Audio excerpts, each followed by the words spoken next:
Olá, programa Repórter Saúde mais uma vez no ar. Agradecemos a sua audiência. E eu vou lhe fazer uma pergunta. Cálcio. Você está tomando cálcio diariamente nas suas alimentações? Está com a dose correta?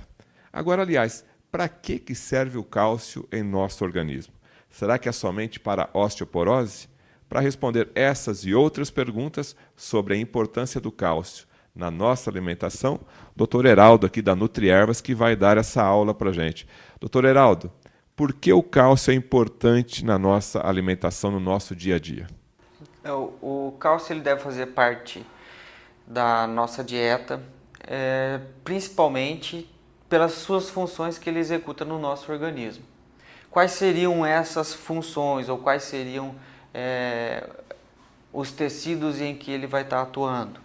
Então, primeiramente, nós sabemos que ele é importante para o desenvolvimento de ossos e dentes.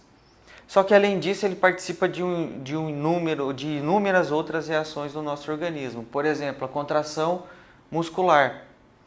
Tá? Aí nós podemos entender que o batimento cardíaco é uma contração muscular. Então, já que nós dependemos dos batimentos cardíacos, o cálcio acaba sendo fundamental para a manutenção da nossa vida. Ele é importante também para a coagulação sanguínea e diversas outras reações enzimáticas, vamos dizer assim. Então, o cálcio na nossa alimentação é importantíssimo. Importantíssimo e não deve faltar na dieta de qualquer indivíduo. Quando a gente lembra de cálcio, a gente lembra de leite, né? Toma leite que tem cálcio, que é importante. Mas a gente também sabe que muita gente não gosta do leite ou é intolerante ao leite. Onde nós podemos, então, balancear essa ingesta do cálcio? Primeiramente, nós temos alguns grupos de pessoas que estão mais suscetíveis à deficiência de cálcio. Então, por exemplo, indivíduo que é vegetariano, indivíduo que é intolerante à lactose, o indivíduo que tem deficiência de vitamina D, ele tem uma grande chance, ou melhor, ele tem um grande risco de desenvolver deficiência de cálcio. O cálcio, ele é principalmente obtido do leite e seus derivados. Então, quando a gente fala do indivíduo vegetariano, é bastante complicado ele obter o cálcio de outras fontes. Então, ele precisa lançar mão de uma suplementação, já que ele não ingere leite e seus derivados, para que ele possa atingir níveis ideais de cálcio. Então, por exemplo, o indivíduo que é intolerante à lactose. Hoje nós temos algumas alternativas, como leite com baixa lactose, nós temos alguns medicamentos já que simulam a ação das enzimas que fazem a degradação da lactose, justamente para permitir que esse indivíduo possa vir ingerir esses alimentos. E qual a relação do cálcio junto com a vitamina D? A vitamina D ela é importante para a absorção do cálcio. Nós produzimos vitamina D pela simples exposição ao sol. Então, pelo menos 15 minutos diários de exposição solar já é suficiente para produzir a vitamina D, para que ela possa mediar, ou melhor, facilitar a absorção de cálcio pelo intestino. Então, aquela parte da população que fica o dia inteiro no escritório, embaixo de lâmpada fluorescente, tem que lembrar de ficar pelo menos 15 minutos ao ar livre. Exatamente. A tomada de sol, vamos dizer assim, ela é necessária para a formação da provitamina D. Tá? Então, esse precursor da vitamina D ainda precisa passar por uma etapa no fígado, por uma etapa no rim, para então dar origem à forma ativa que vai facilitar o metabolismo do cálcio. E o que a Nutriervas oferece hoje para a população, para a pessoa que está preocupada com a sua saúde, com a sua qualidade de vida, para ter a dose recomendada de forma diária de cálcio? A Nutriervas tem diversas opções, desde complexos com germe de trigo, que também fornecem o que nós chamamos de fitoestrógenos. Temos fontes de vitamina D e de cálcio propriamente dito. Tá? Então, fontes naturais como também fontes orgânicas do cálcio, vamos dizer assim. Então, tomar só o cálcio como suplemento e não ter a vitamina D na quantidade correta também não vai funcionar. Também não vai funcionar, assim como outros minerais. Então, para o cálcio ser fixado nos ossos, por exemplo, ele ainda precisa de manganês, de magnésio e de boro. Então, o indivíduo que tem uma alimentação balanceada, ele vai ter esses elementos para boa fixação do cálcio. A gente observa aqui Calciovit D. Esse D aqui é o que? Ele já está composto com a vitamina D, é isso? Está composto com a vitamina D. Então já ajuda na absorção. E cálcio de ostra, qual que é a diferença? A diferença é justamente na forma como a fonte de cálcio está associada. Então, no Calciovit D, nós temos o que nós chamamos de quelato de cálcio, que é um complexo de um aminoácido com o cálcio. E dessa forma, ele forma um complexo orgânico que facilita, ou melhor, que acaba aumentando a disponibilidade do cálcio para ser absorvido pelo organismo. E aqui nós temos cartilagem de tubarão também, que já foi muito divulgado na mídia. O que vem a ser a cartilagem de tubarão, doutor Heraldo? A cartilagem de tubarão também ela é uma fonte de cálcio, assim como é uma fonte de fósforo. E propriamente para os ossos ela tem uma característica diferente, que é a presença de carboidratos complexos, que também auxiliam na formação da matriz que forma os ossos, como também na matriz das cartilagens. E para finalizar ali, nós temos um pote um pouco maior, que é o FitPro. Que é o FitPro. FitPro. Nada mais é do que colágeno hidrolisado. Então, uma característica importante, até que acontece nos indivíduos que têm deficiência de cálcio, é que essa deficiência de cálcio também pode ser por uma matriz óssea reduzida. Então, o indivíduo ele pode ingerir cálcio em quantidade adequada, só que ele não tem matriz óssea para que esse cálcio possa ser fixado. Como essa matriz óssea ela é basicamente formada por colágeno, então o indivíduo que tem uma dieta deficiente em aminoácidos que podem auxiliar na formação de colágeno, é importante a ingestão dessa proteína para formar a matriz que vai ajudar na fixação de cálcio. Agora, falando em cálcio, em termos de sexo masculino, feminino e faixa etária, o que a gente poderia orientar em relação ao sexo e idade? Então, primeiramente, o indivíduo idoso, ele é mais suscetível a deficiências ligadas ao cálcio, por duas razões. Então, a primeira é em função da dieta. Então, o indivíduo idoso ele já não tem mais uma preocupação com a dieta como um adulto jovem. Tá? E, num segundo lugar, é até mesmo a ação renal sobre a provitamina D, como também a ação da pele na formação da provitamina D. Então, esses indivíduos eles exigem um maior aporte de cálcio para que então ele não possa ter as complicações da deficiência de cálcio, que pode resultar em fratura e outros sintomas mais. E para a mulher na faixa da menopausa, alguma recomendação? Bom, para a mulher na faixa da menopausa, primeiramente, ela precisa de um acompanhamento médico para fazer reposição hormonal. Porque os hormônios, principalmente o estrógeno, ele está associado com a formação, ou melhor, com a formação e desgaste ósseo. Tá? Porque o osso, ele, como a gente imagina, ou melhor, ao contrário do que nós imaginamos, ele não é um tecido rígido.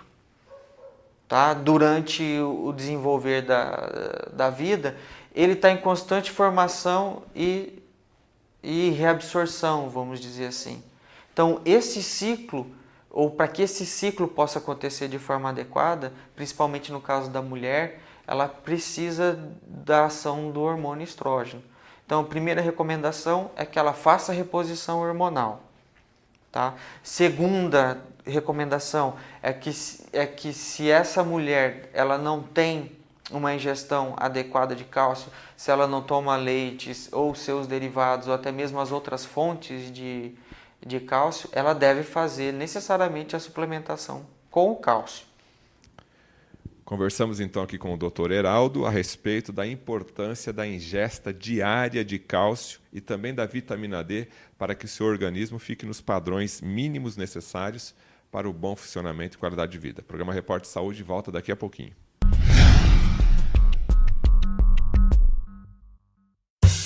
Suculenta, macia, irresistível.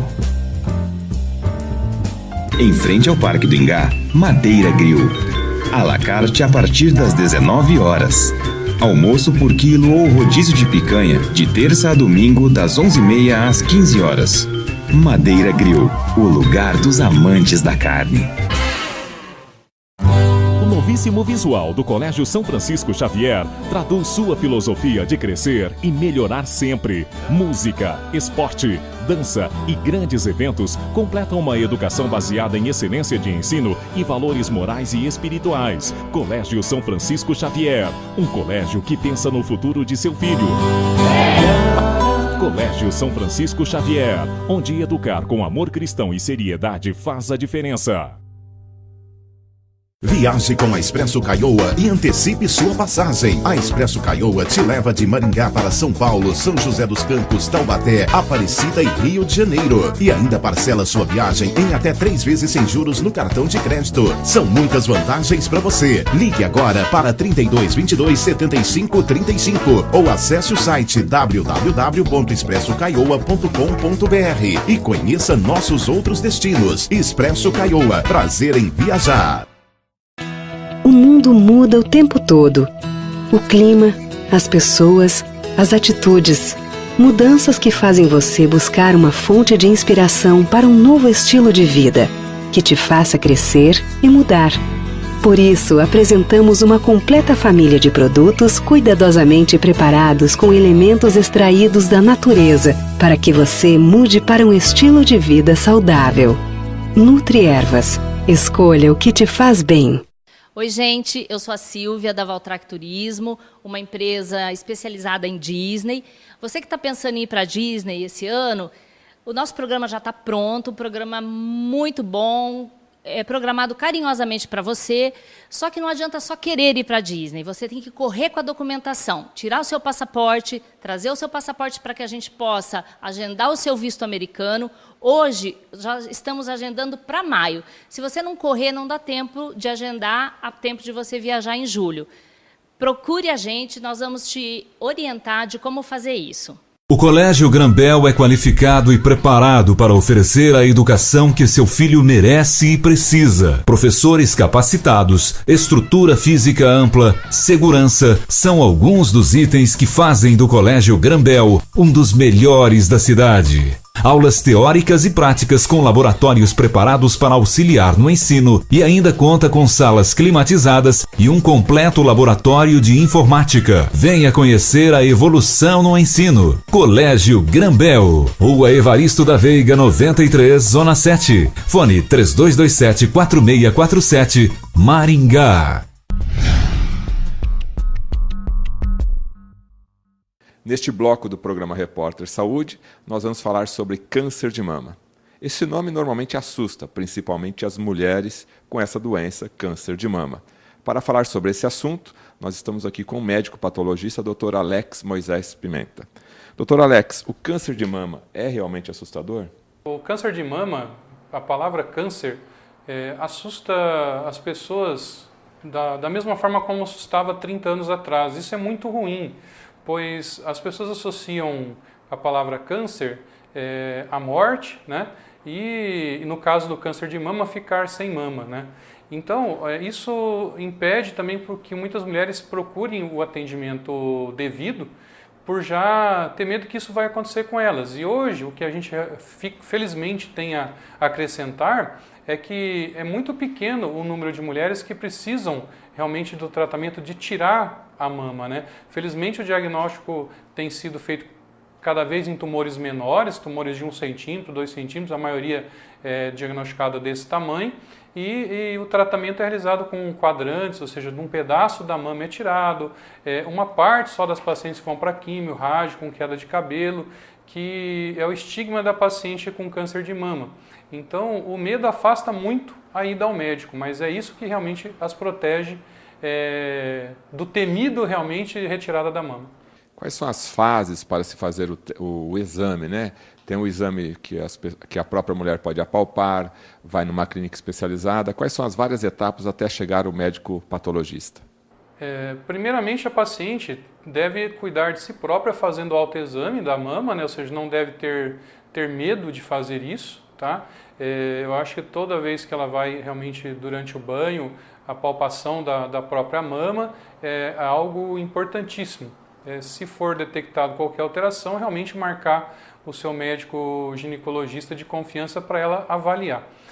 A médica ginecologista que vai dar uma avaliação e pode encaminhar essa paciente para o mastologista, que é o especialista em mama, que, se julgar necessário, pode fazer alguns procedimentos de biópsia, de punção e mandar o material para análise, ou seja, a chamada biópsia, que vai chegar ao patologista e nós vamos detectar se essa lesão, né, é benigna ou maligna. Como que é feita essa biópsia? Hoje, a maioria das lesões de mama, a primeira opção, muitas vezes, do mastologista é fazer uma punção aspirativa, ou seja, com uma agulha. Se for líquido a lesão, né, se a lesão for cística no ultrassom, é colocada uma agulha, esvaziado esse líquido e mandado para análise no laboratório. Já naquelas lesões que são sólidas, os mastologistas têm preferido, em vez de já tirar a lesão em si, é feita uma retirada de parte desse material, que a gente chama de core biopsy, né? Ou seja, uma biópsia por agulha no centro da lesão, né?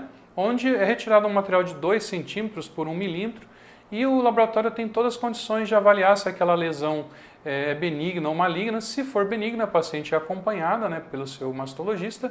Se for maligna, ele vai optar pela cirurgia, ou seja, retirar aquilo dali, fazer margens, né, fazer até mesmo o linfonodo sentinela, que está muito na moda. A mulher, no caso, né, que necessita fazer uma biópsia, ela já começa a ficar preocupada? Ela precisa ficar preocupada? Acredito que não, ou seja, é de costume, eu acho que muito da população brasileira, de já ficar nervoso antes que as coisas ocorram, né? Colocar a carroça na frente dos burros, como as pessoas falam, né? Então, ou seja, se você tem uma lesão, aquela lesão vai ser investigada pelo mastologista, pelo patologista, e realmente assim, a maior parte das lesões que acontecem no ser humano, especificamente na mama, elas são benignas. São alterações que precisam ser acompanhadas, né? Felizmente, as malignas, que necessitam cirurgias mais amplas, químio, rádio, são a menor parte das mulheres que vão precisar de algo desse gênero. Qual o número, em termos de estatística, do que vem em termos de biópsia para cá e que dá resultado que realmente é câncer? A minoria. Acredito que da nossa prática diária, a gente tem um volume bastante alto de lesões de mama para análise, cerca de 10% no máximo que realmente precisa de fazer cirurgias maiores. Às vezes também são em casos quando o patologista acha que a lesão está um pouco atípica, ou seja, ele não consegue fechar 100% que aquela lesão é maligna, também às vezes é feito uma opção por ampliar, tirar aquela lesão inteira para a gente poder avaliar ela como um todo, né? Então, essas lesões aí são cerca de 10% da nossa prática, onde o tratamento é mais incisivo, né? Mais agressivo, digamos assim. Qual a faixa etária que a mulher deve começar a tomar um pouco mais de cuidado? O câncer de mama, ele geralmente é uma doença de mulheres um pouco mais idosas, digamos assim, né? Ou seja, a mulher deveria começar a se preocupar aos 40 anos fazendo mamografia.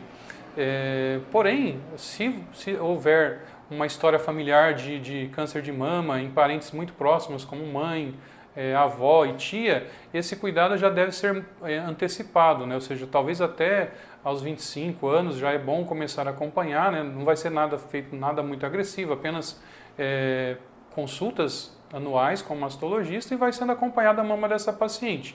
Se for detectado alguma lesão suspeita, aí sim que vai ser feito algum procedimento de biópsia para retirar aquela área. A sua especialidade é médico patologista, ou seja, o seu dia a dia é examinar essas lâminas para verificar se tem essa ou aquela doença. Quais hoje são as técnicas mais avançadas para poder dar o diagnóstico com certeza? Bem, a core biopsy no câncer de mama foi algo muito eficaz, pois você pode tirar uma biópsia, ou seja, e já ter um diagnóstico.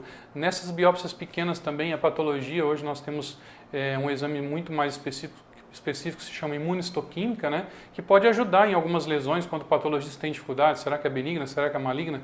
A imuno pode fazer essa separação com maior segurança, né? E a imunistoquímica também tem um papel depois, naqueles casos que são realmente positivos, que tem câncer de mama, ela tem um papel crucial no tratamento da doente, né? Ou seja, você vai fazer esse painel e vai identificar ela em grupos de tratamentos diferentes, né? E isso facilita muito para o oncologista estar acompanhando essas pacientes e fazer o regime para cada paciente que tem câncer de mama. Não são todas que fazem o mesmo tratamento. Tem pacientes que só a cirurgia já é curativa, tem algumas que vão precisar de químio, outras precisam de rádio, né? Outras vão precisar de fazer o tamoxifeno, que é o inibidor do estrogênio, ou seja, o papel do patologista é ajudar o oncologista a identificar essa paciente em qual grupo que ela vai pertencer, se precisa de um tratamento menos agressivo ou mais agressivo. Hoje também muito se fala nessa técnica linfonodo sentinela. O que é isso? Para o câncer de mama, o linfonodo sentinela é importante, pois antes as pacientes tiravam o tumor de mama e depois o médico tirava todos os linfonodos da axila, para que o tumor não se espalhasse para esse local. Isso causava aquele edema do membro da paciente de ficar muito pesado. Hoje a técnica mais avançada é tirar um linfonodo apenas, ou seja, colocado um marcador antes da cirurgia e retirado aquele linfonodo principal para onde está drenando aquela lesão. Se ele for positivo, então esvazia-se a axila da paciente. Se não for, ou seja, a paciente é deixada, ou seja, o problema que ela vai ter pela cirurgia em si é bem minimizado, né? Isso é feito durante a cirurgia dela. É tirado o material enquanto a paciente está lá no centro cirúrgico, levado para o laboratório e a gente dá o resultado via telefone para o cirurgião que fica esperando isso daí. Acabamos de conversar aqui com o médico patologista Dr. Alex Moisés Pimenta e você ficou sabendo um pouquinho mais sobre câncer de mama e no primeiro bloco sobre suplementação natural. O programa Repórter Saúde fica por aqui. Até o nosso próximo encontro.